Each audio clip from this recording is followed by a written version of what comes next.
Hey, welcome to a brand new edition of The Rundown with Ramon. My name is Ramon Ray, publisher of zoneofgenius.com. We have a lot to cover today, and today we're going to talk about the power of letting go, not letting other people's thoughts impact what you do, and understanding that day one, starting the first thing that we do, oftentimes it may not start out great, and you got to keep pressing on. Ignore the naysayers, but welcome to a new edition of The Rundown with Ramon. My name is Ramon Ray, five-time entrepreneur, five-time author, and more. You can get to know me better at zoneofgenius.com, zoneofgenius.com.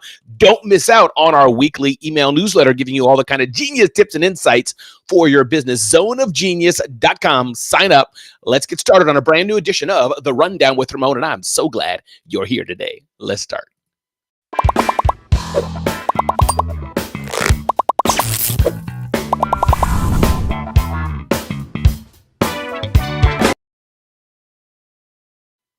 Hey, before I dive into the meat of what I wanted to talk about today, I wanted to read something from Seth Godin. Seth Godin always has some of the most amazing insights, especially if you're watching this on LinkedIn. Definitely tag Seth Godin and let him know Ramon is talking about him.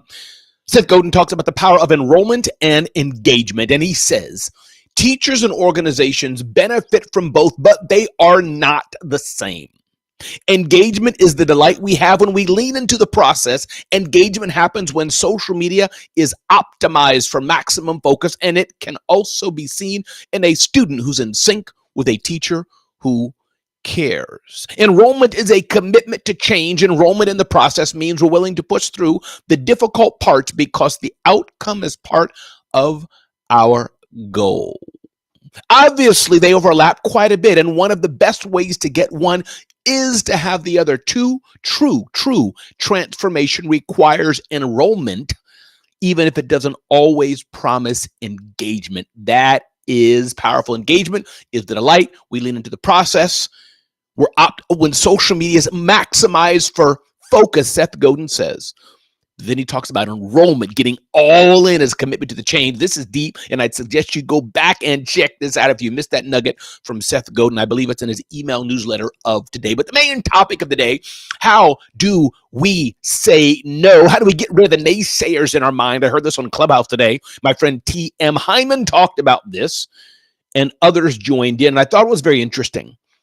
Oftentimes, we are afraid to take the first step. We are afraid to do something because we don't want to be judged. We don't want to be laughed at. We don't want to be made fun of. We don't want to be feeling less than. But oftentimes, in order to get to third base, you have to cross first base first. When you think about electricity, Benjamin Franklin, I'm sure he wasn't the first one to dabble in it. He stood on the shoulders of others, but we don't remember the others, the failures they may have had. But taking just Benjamin Franklin, probably what he had to go through to harness and help us understand how electricity worked. These are examples we know.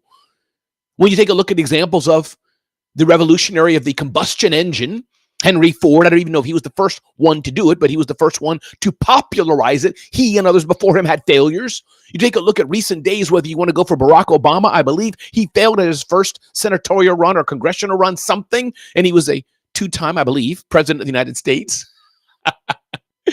Fuzzy with all the politics. Take a look at President Trump. Take it wherever you want. Was president the first time, didn't get elected the second time, and president the third time. So my point is, meaning the second time he ran, or the third time he ran, as it were. You know what I mean? Point is, oftentimes the first time we do things, it may not work. Don't let that discourage you. Don't let that stop you from your true potential. You got to keep pushing forward. You got to keep pushing on. The fear will stop us. The fear will limit us. The fear will put a ceiling on our head. That's what the fear will do. And hello, Lakeia, glad you're here. But my admonition to you, my thought to you, Kevin Bernard, good day to you, Kevin Bernard. Good morning. Glad to have you here, Kevin. And don't let the fear stop you. And understand the first time you do it, it absolutely may not work the first time you do it. It may not work.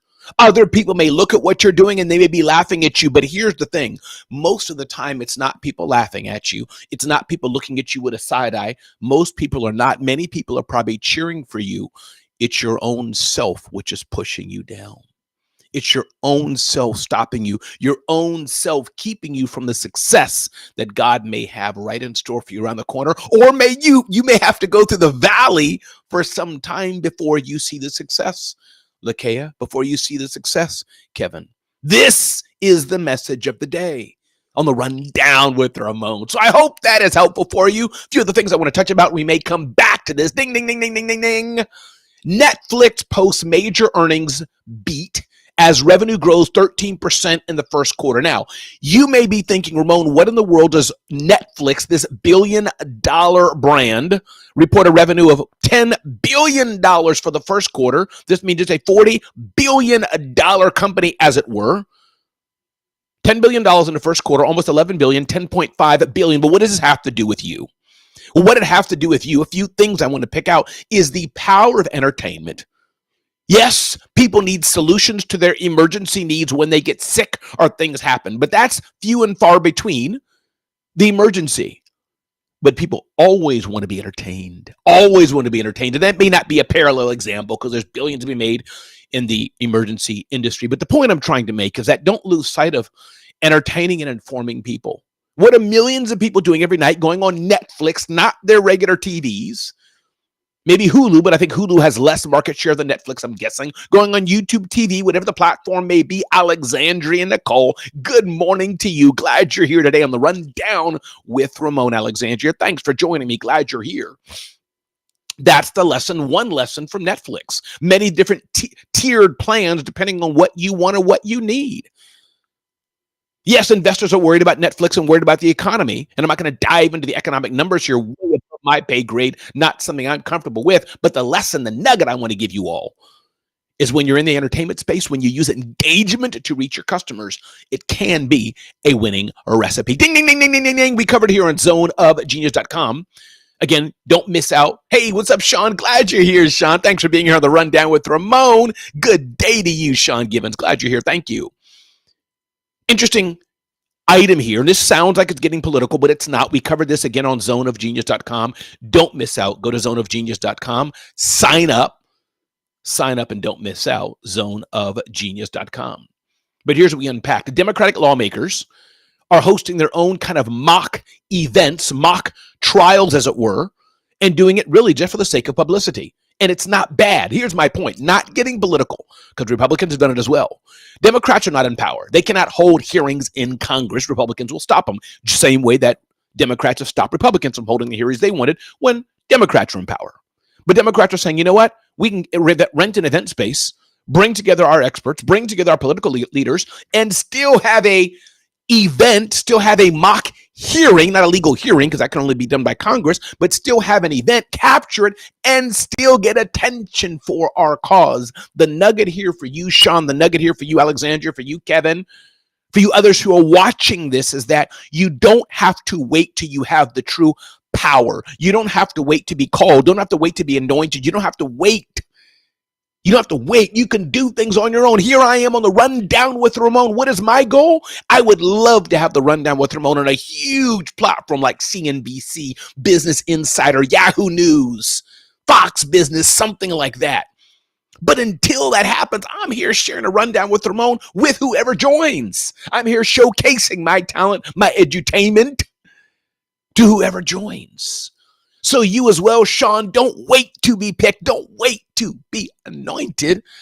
I encourage you, go out and do what you can when you can with what you have in the moment. Don't wait, because you never know who you can impact. You never know who's watching you that you don't know that may say, you know what? We've seen the consistency. We've seen the show up. We've seen him or her do that.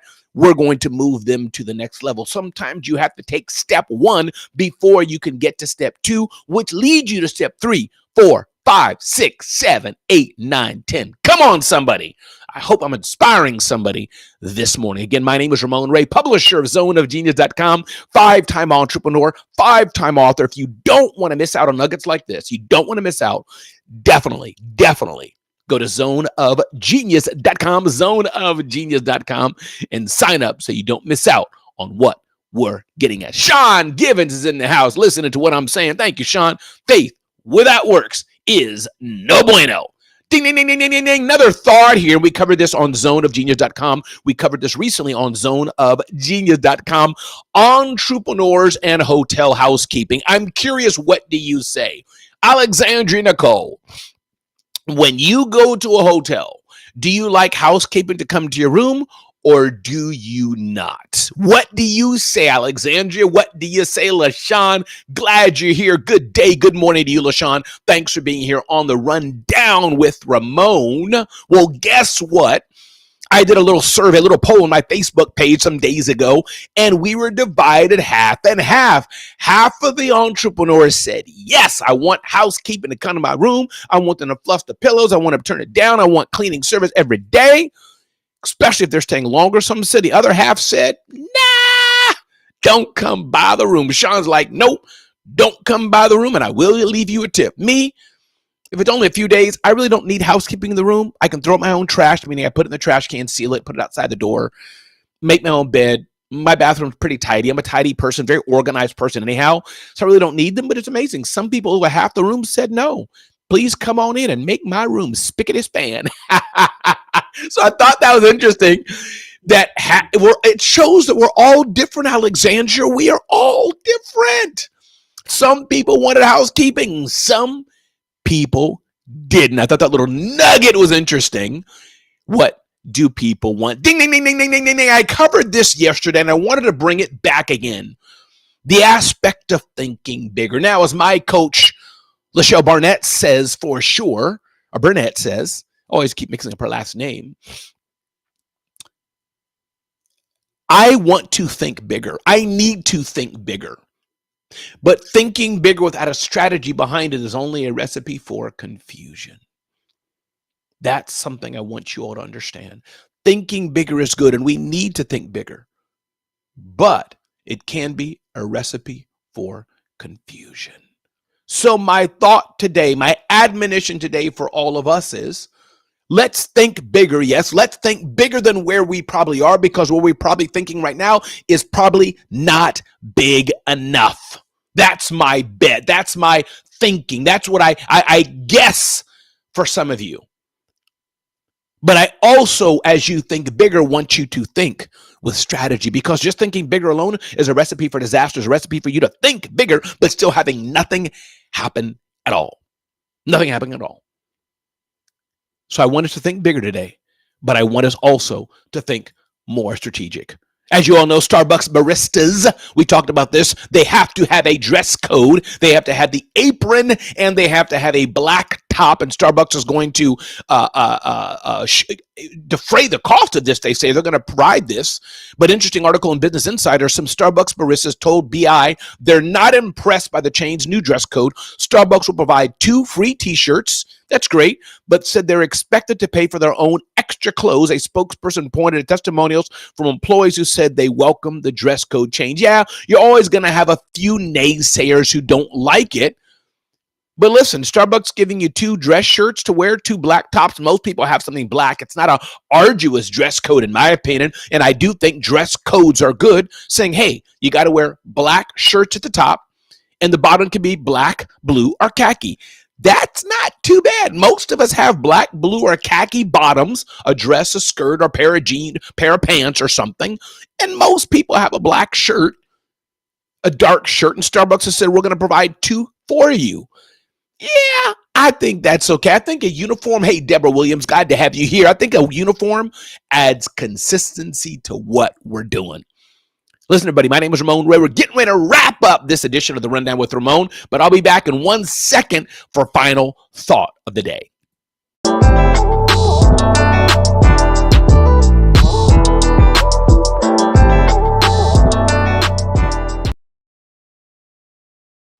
All right. So before we end, what's my final thought of the day? Again, 1, don't forget to go to zoneofgenius.com and sign up.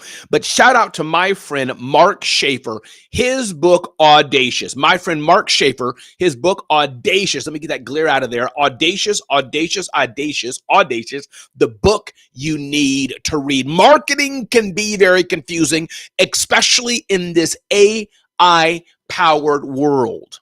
But Mark Schaefer said how humans win in an AI marketing world. And as I look through the chapters in Mark's book, Audacious, something stands out.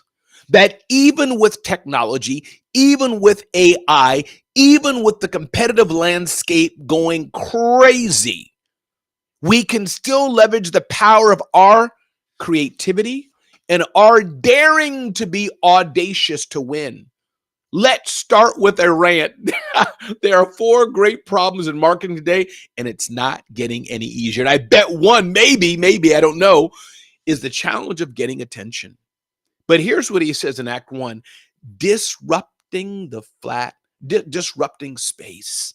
We want to be so comfortable in what we're doing. We want to be so safe and secure with what we're doing. We're afraid to rattle the cages and do something different and go to a different place.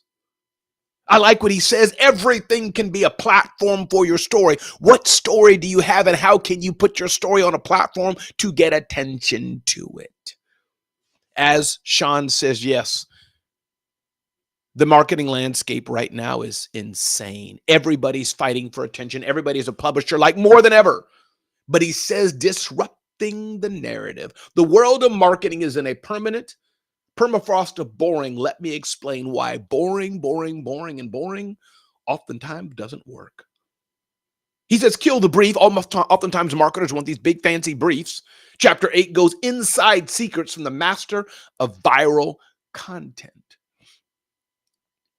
Act 3, he talks about disrupting the storyteller. Fans on the front line, when he couldn't get people to love his product, he encouraged them to hate it. Ooh, I like it. Stoking up the fire. My mentor and coach, Lamar Tyler, says the same thing. He says, I don't mind the haters against my message, because there's more people who like it, of course. I don't mind the haters, because when the haters hate against my message, I tell my crew about it and they just come out in force and it gets attention. Act 4, he says, courage and bots, the most important chapter in the book. It's not your fault the world wants you to be boring. Stand up for change. Mark Schaefer, in his book, Audacious, gives us hope. Yeah, Alexandra Nicole. Alexandra Nicole saying, oh. In Mark Schaefer's book, Audacious, this is the book that will give you hope and encouragement that even in all the noise, even with the AI bots, even with all this, and you think, how do I get attention? You can. I'm showing you right now the rundown with Ramon. Nobody asked me to do this. I took the audacious step to say I'm going to go live every day in 2024, and I'm back again. Jaw-dropping case studies from global creative leaders inside Audacious. Over 100 actionable tips inside Mark Schaefer's book, Audacious. The astonishing economics of dull marketing inside Mark Schaefer's book, Audacious. Insights on everyday awe, transforming customers to advocates inside Mark Schaefer's book, Audacious. A bold new view of marketing measurement. This is the book you all need to pick up, Audacious. If you haven't given a review yet on Amazon, do it. But this is the book that I have, Mark Schaefer's book, Audacious, the book you need, especially if you're afraid that AI is going to take over your world. Maybe it will. Maybe it won't. It all depends on what you do with it. Everybody listen, my name is Ramon Ray. This is the brand new edition of the Rundown with Ramon. Thank you so much for being here. Take a screenshot, do a share out, do a tag. Glad you're here. Glad I'm providing value to you on the Rundown with Ramon. Don't miss out. Go to zoneofgenius.com, zoneofgenius.com, and subscribe, sign up on zoneofgenius.com, and let me know how I can serve you and help you in your day. Zoneofgenius.com. Don't forget to go there and sign up. Appreciate you, and DM me, tag me. I'll see you on the next show, which will be Monday, probably at 7:30. I think the show is going to be more like at 7:30-ish on most days. Fridays will probably be at 7 because I have another show I do at 8 with my boy, Scott Simon. So, hey, with that, I think we're a wrap. Thanks for being here. Be blessed and have an amazing, amazing rest of your day.